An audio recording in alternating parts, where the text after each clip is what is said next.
রাধে রাধে বন্ধুরা, তোমরা সকলে কেমন আছো? আশা করছি তোমরা সকলে খুব ভালো আছো। আমিও ভগবানের কৃপায় খুব ভালো আছি। আজকের ব্লগটা আমি এখান থেকে শুরু করছি যে ভগবানের জন্য আমি সারাদিন কি কি করলাম, সেবা করলাম, ভগবানের জন্য কি কি রান্না করলাম, এই সবই আজকে তোমাদের সাথে আমি শেয়ার করতে চলেছি। চলো ভিডিওটা পুরোটা না টেনে তোমরা ভিডিওটা দেখো। তার আগে ভগবানকে দর্শন করে নাও। দেখো, ভগবানের দর্শন করো আর ভগবানের কৃপা লাভ করো।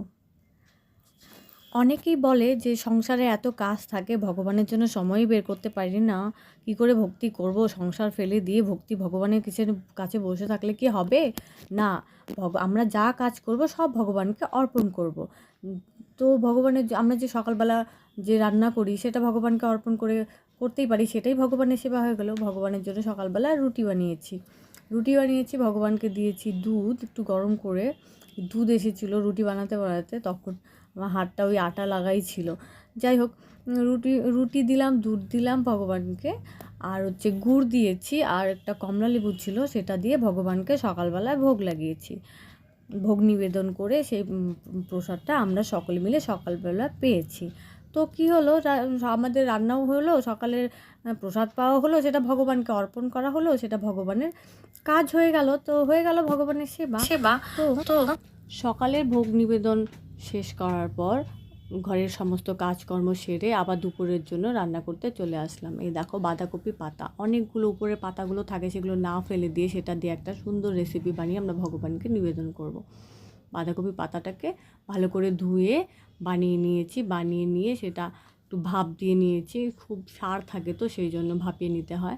পাশে গ্যাসে বসিয়ে দিয়েছি একটা কড়াই বসিয়ে দিয়েছি। কড়াইটা গরম হলে সেখানে দিয়ে দিলাম তেল দেওয়ার পরে তেলটা গরম হলে সেখানে দিয়ে দিব শুকনো লঙ্কা দুটো, আর দিয়ে দিব কালো জিরে দেওয়ার পর সেই বাঁধাকপি পাতাটা দিয়ে দিলাম। এখানে একটু নাড়াচাড়া করে নুন আর হলুদ দিয়ে আর একটু নাড়াচাড়া করে লঙ্কা আর টমেটো কুচি দিয়ে কিছুক্ষণ ঢাকা দিয়ে তার নাড়াচাড়া করলাম। তারপরে একটু চিনি দিয়ে দিলাম, তাহলে পাতাটা ভালো করে সেদ্ধ হবে। আর দিয়ে দিলাম, সবার লাস্টে দিয়ে দিলাম হচ্ছে ধনেপাতা কুচি করতে ভুলে গেছি।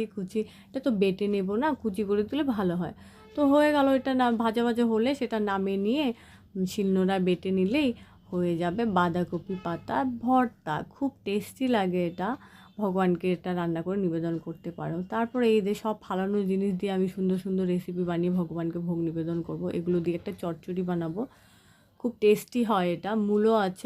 মূলো, আলু, বেগুন আর ডাঁটা, ওই ফুলকপির ডাঁটাগুলো আছে, ওটা দিয়ে খুব সুন্দর একটা প্রসাদ বানাবো।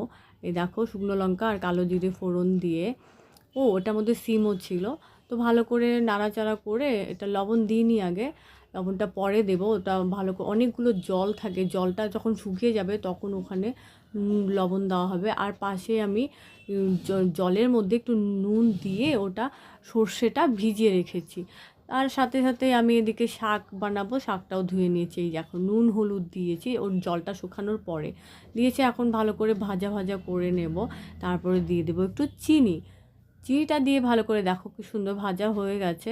আর একটু ভাজা করে নেব, নিয়ে দিয়ে দিলাম সর্ষে পেস্টটা যখন গুলিয়ে রেখেছিলাম ওটা, আর একটু ধনেপাতা কুচি।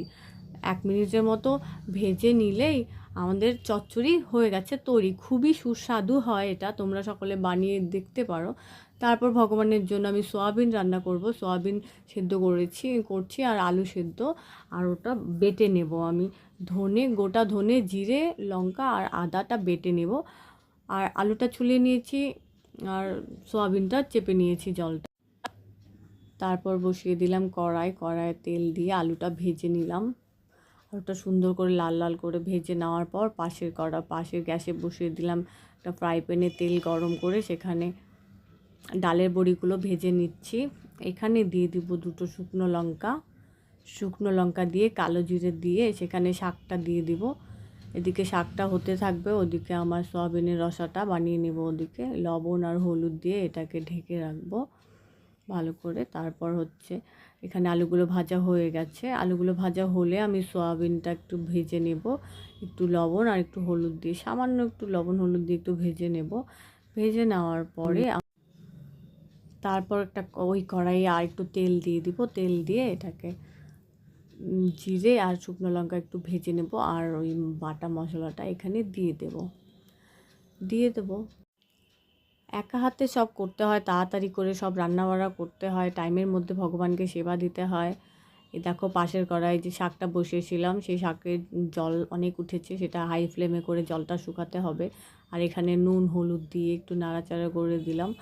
তারপরে দেখো জলটা শুকিয়ে যাওয়ার পর মশলাটা কষে যাওয়ার পর আমি এখানে সয়াবিন আর আলু ভাজাটা দিয়ে দেবো।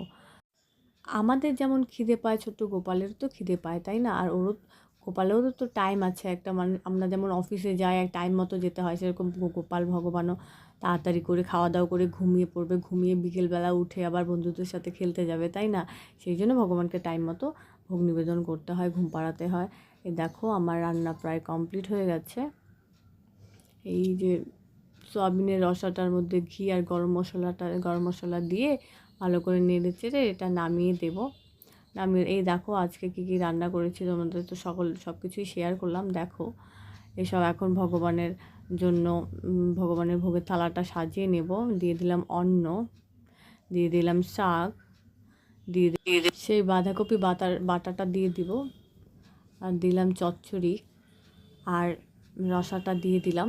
এখন ঢাকা দিয়ে নিয়ে ভগবানের ঘরে ঢাকা দিয়ে নিয়ে গিয়ে ভগবানকে যথাবিধি ভোগ নিবেদন করলাম। করার পরে এই ভোগ দর্শন করো তোমরা, ভোগ দর্শনে দুর্ভোগ কাটে। তোমাদের যদি ভিডিওটা ভালো লাগে তাহলে বন্ধুদের সাথে শেয়ার করে দিও, আর আবার ভিডিওটাকে লাইক করে দিও, পারলে একটা সাবস্ক্রাইব করে দিও। আজকে ভিডিওটা এই পর্যন্তই। তোমরা সকলে ভালো থেকো। রাধে রাধে।